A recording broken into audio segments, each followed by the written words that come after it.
Hello?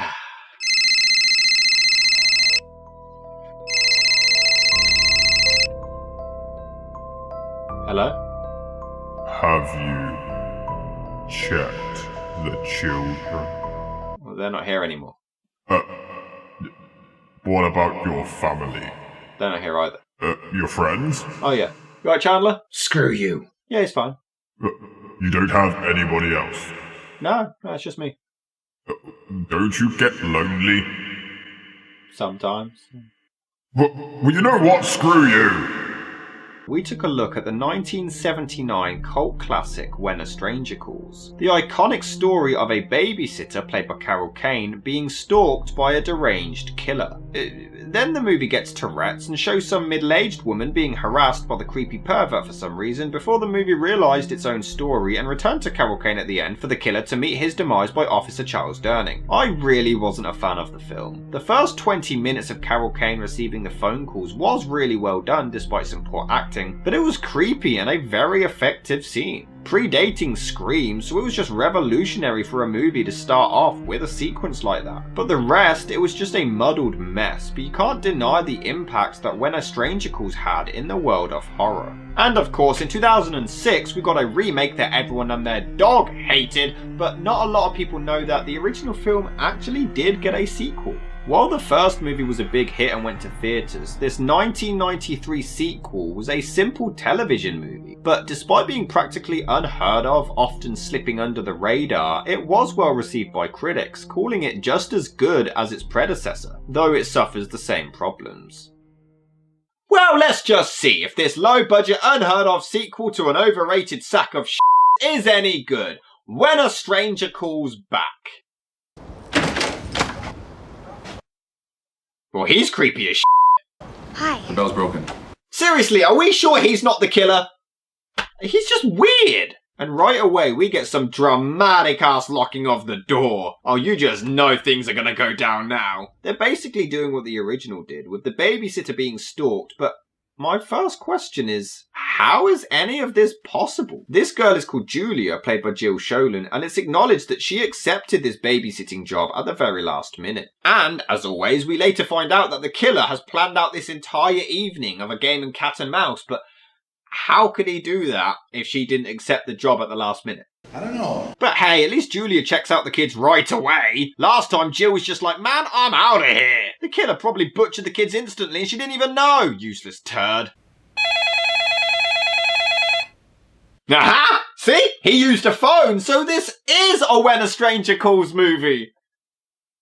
Actually, for most of the movie, it's not even on the phone. Title doesn't really work. In fact, it's a different babysitter and a different killer, so it's not really someone calling her back.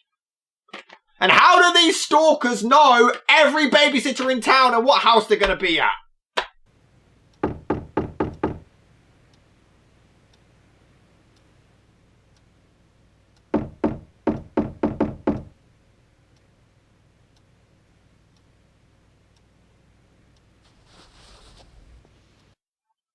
I would have just ignored the door and be quiet. That's just me. But to be fair, the dude does sound genuinely nice and normal. It is really effective. You don't know me. My car's broken down, and, I was wondering if I could come in and use the phone.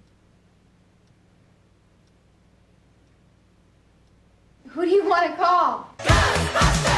So his car is broken down just down the road and he asks Julia to call for help. He does actually sound so genuine, you almost think it's a double bluff and he's not a killer because of how well it plays out. And then the phone lines are cut, which is really creepy, and they even add some eerie atmospheric music. Yes, they said they'd be here in about an hour. An hour? They always say they'll come within 30 minutes. What's going on?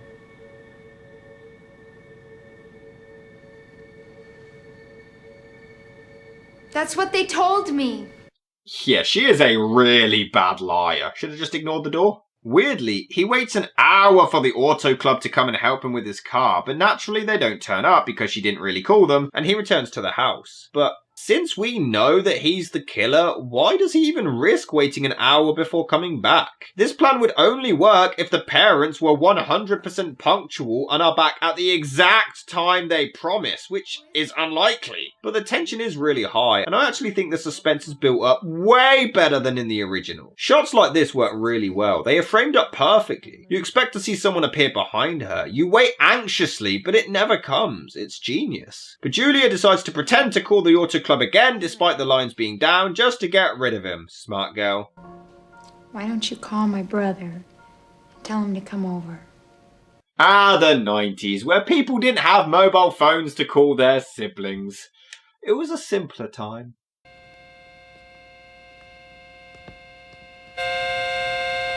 Wait, so he snuck in just to put on the hob?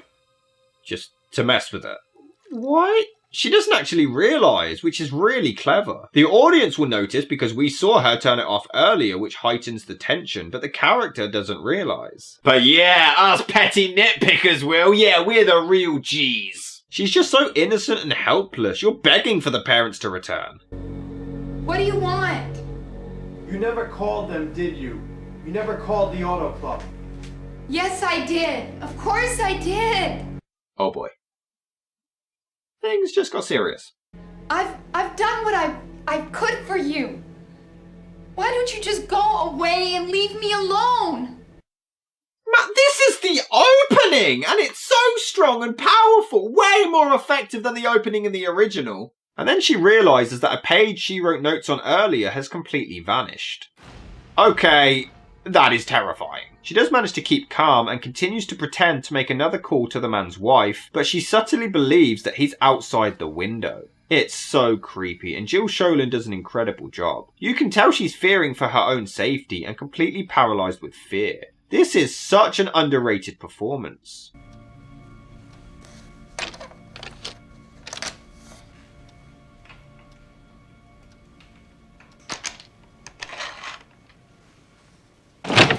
Jesus! Okay, that is a really effective jump scare. That's how good this movie is. That's how good the opening is. Just a door opening is a really strong jump scare. That's how heightened the tension is. And then the back door is open and a note from the fridge is missing. But then the dude turns creepy. Have you been upstairs in the last 5 minutes? Why? I don't think you're alone in this house. Someone's upstairs. I've seen them moving around through the windows.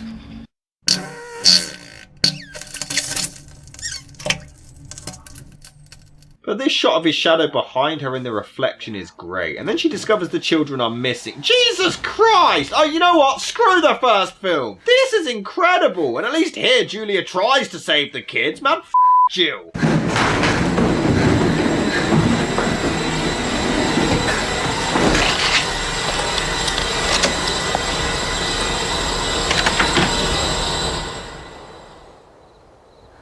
Oh my God! I'm hiding in the bushes. What? He's in there with you. Look into the living room. Oh my God, it's Michael Myers! By the way, how come the dad is at the front door but the mum is only just getting out of the car? Not very gentlemanlike, douchebag. I'm sorry to bother you. So we cut to 5 years later. Oh, great. But no, at least in this one, we actually follow the same person. Julia is now in college and is traumatized from the events, even having to bolt her door shut. Where have I seen this before? The killer from 5 years ago was never caught, and the children have never been seen since. But the movie doesn't even give you a chance to breathe. It just continues going, and I love it. Julia finds some child's clothing in her wardrobe and freaks out. She keeps talking about something that happened 5 years ago. Is there a record on it? Take a few days to get up here, if it exists. You want me to put in a request? No. Accurate. But hey, they call back in Jill, again played by Carol Kane, who just so happens to be the counsellor on the college campus. What are the chances? Which is really weird because right before she appears, they clearly specify to get anyone but her. Have them send someone over from the Dean of Women's office. Okay. Anyone but Johnson. Yeah. But Julia does a great job listing all of her issues, and it's so accurate. She explains her anxiety noticing tiny inconsistencies within her apartment, but everybody just dismisses them all because she's overreacting, like many with mental health issues. And she struggles to speak, which is delivered really well too. The acting is great. But why exactly is the killer still after her? I mean, she didn't get him captured or arrested. She didn't save the kids. There's not much reason for him to seek revenge! But this speech about anxiety is absolutely incredible. It's so accurate how anxiety may be deluded, but sometimes it's based on truth. I would be willing to bet that her apartment is pretty bare, not cluttered. You would know if a book had been moved. You know exactly how many socks you have in a drawer. How many matches are in the box by the stove. You don't mistake those things, and the terrifying thing is apparently he knows you don't. This is what the first movie should have been! I am so into this! This film's character development is on point. Oh, I'm going to call your parents and let them know what's going on. They're divorced. So that means they no longer care about you? Julia, when I was a girl, I went through something very similar to your experience. Except my movie sucked. I want you to know you can stay here with me until you feel that you're ready to go back to your own apartment. We will get you through this. And Jill is actually really likeable and sympathetic in this. And they even get Charles Durning back as the cop! He didn't really have much character in the original, but it is cool just to see him return. So they check out Julia's apartment, but she insists on continuing to stay there instead of Jill's place. I am fully behind her character and story. I want her to make it through this. But never mind why the killer is still after her. Why even wait 5 years? This killer's weird, man. But damn, they turned Carol Kane into a badass as she teaches self-defense classes. You cannot say that you don't believe in violence unless you also say you don't believe in living. I'm kind of turned on. Carol Kane, come on over. But it turns even more sinister as it turns out that the child's clothing left in her wardrobe was actually from one of the missing children. I kind of wish it is 2 men this time. Twice as easy to find. Not just that. If it is only one, then he's got something going for him we haven't even begun to imagine. And this dialogue is insane! They really hype up this killer as this terrifying being not to be reckoned with. They make him sound so scary. This is way better than the original. I mean, the original was dog poop, but still! Julia, what's the matter? Where are you? I saw somebody in the window. I heard this noise and it woke me up and I looked. Put the light on then, you idiot! Horror movie characters are stupid. So Jill stays on the phone and directs Julia to check every single room one by one. As she does this, Julia heads off to do so, narrating her actions, and the camera starts to slowly pan down. You expect to see something, but you don't. Jill just listens in, and at one point Julia stops talking, and the tension is incredible, but it's all just a fake out. All right. Now I want you to turn off the light. Would have just been a really weird twist if it turned out that Jill was actually the killer all along.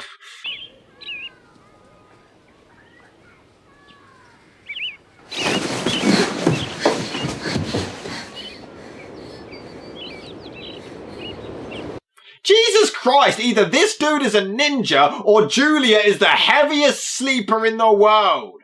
Especially with someone with crippling anxiety. Julia, do you own a gun? Of course she does, she's American. But no, Jill has to teach her to shoot. Why is she teaching an American to shoot? That's like teaching a bear to hunt. But sadly, even the cop starts to doubt that this is a genuine case, believing that Julia is now just completely deluded. Jill is such a strong character. She's the only one who stands by her and believes that all of her concerns are genuine. But considering how concerned and paranoid Jill is as well, you'd think she'd call out when someone knocks on her door. But instead, no, she just opens it like this.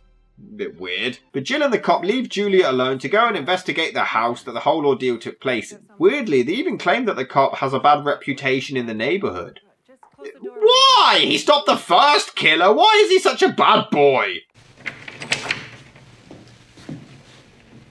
It was open 6 inches. Is that 6 inches? Hold on, let me check. He manipulated his voice so that she believed he was outside. And he never was, not at the end. How could he have manipulated his voice that much? It was clearly coming from behind wood. This is gonna sound crazy, but we're looking for a ventriloquist. Walter, how's the love life? You think sexy? I'm married, you moron.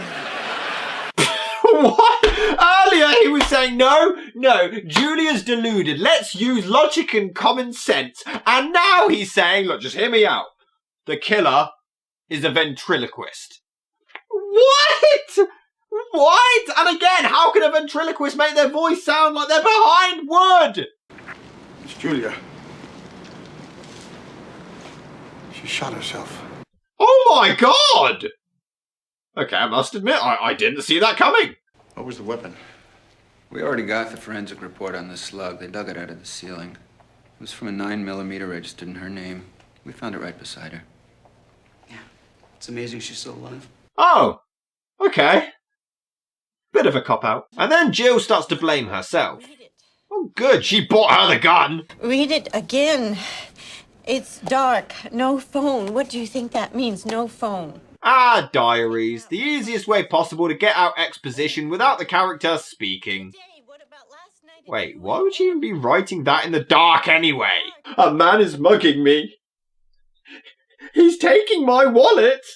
I'm really scared. Help. I don't think it proves anything. What? Make up your mind! She's all deluded. It's all in her head. No, it's a killer ventriloquist. This guy goes back and forth more than Michael Myers. She tried to kill herself.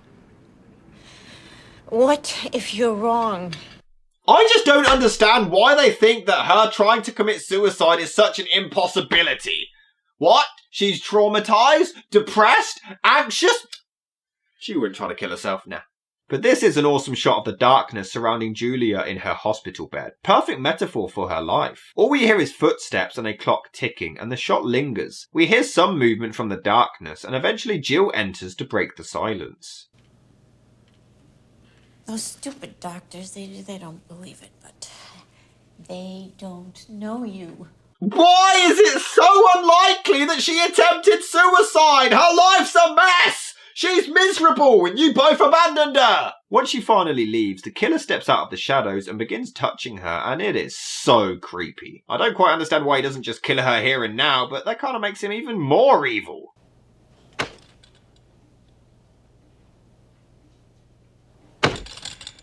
Okay, I don't know if that was supposed to be funny, but it is. Oi, wake up! But Jill just simply goes shopping and they manage to make it terrifying and intense. The dude throws his voice to mess with her. I am just amazed. This is such a ridiculous and silly premise. It's a ventriloquist killing people. And yet, I am so into it. It's unreal. But why would he even risk doing this in broad daylight in the middle of a supermarket? How does nobody else hear him or see him? And why do we get this weird insert shot of the vodka? What, is it the vodka talking to us? But then, seriously? We actually spend time with the killer to watch him do his ventriloquist act on stage. No, you're ruining the illusion! You're just gonna make him look ridiculous and goofy, not creepy and threatening. You're ruining your own movie. See, even the audience laugh at him. He's a weirdo. Dumbass didn't even realise he can't do ventriloquist if the doll has no mouth. Idiot. And I know they're trying to show that he's a nut job, but it's just weird and stupid. This is ridiculous. So his act flops and he gets fired and forced to clean the toilets. Are we supposed to feel sorry for him? He's the killer! What is this? But then a woman likes his act, he falls in love, but then his boss kicks him out. What was the point of any of that? None of that showed us any of his motivations. All of those extra scenes with him are just entirely pointless. There's no backstory there or anything. It's just random. Just because the original did pointless scenes with the killer doesn't mean you have to as well. I can't make that choice for you, I'm sorry. But despite doubting this story from the very beginning, the cop somehow knows he's the killer. What, he's the only ventriloquist in town? So he heads to the dude's house to find out more information. Can you tell me if Mr. Landis lives down there? William Landis? He's a ventriloquist. He's gone. Okay, apparently everyone around him is a nutcase too. Poor guy. Come out here. Children had died. Wanted to find their mother. Tell her about it. Alright, that is the only thing in this entire section that actually correlates with the rest of the story. The thing is, in this one, at least it makes sense for them to drop the Julia story to focus on Jill and the cop instead. In the original, it focused on the babysitter and then a random woman and the killer and then the babysitter again. In this one, it's the babysitter who forms a friendship with Jill, and then the babysitter is taken out of the equation, so Jill becomes the new target and primary focus. It continues the story with the old characters, whilst also introducing new ones at the same time. It's really well written. Well, except for this crap. But then the cop finds photos of Julia in hospital in her apartment. That is creepy as hell. Then Jill finds a carton with the missing kids' faces on it in her apartment. That is terrifying. And a lot of the time they don't focus on too many cliches. But she's now locked in with the killer and his voice is terrifying, man. It's so eerie and even Jill seems shocked. Jill. This one's actually scary. I would, but I've just my drawers, you ass. It's perfectly paced as she roams the apartment to try to find him in the darkness. What is this, Silence of the Lambs? But we only have 5 minutes of runtime left. What the hell's gonna happen and when? But he is literally painted and camouflaged with the walls.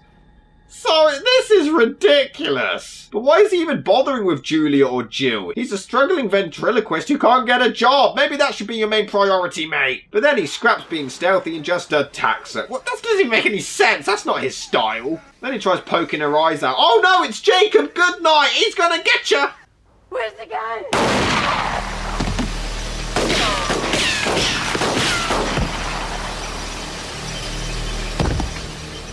Okay, I can't take this seriously. This is asinine.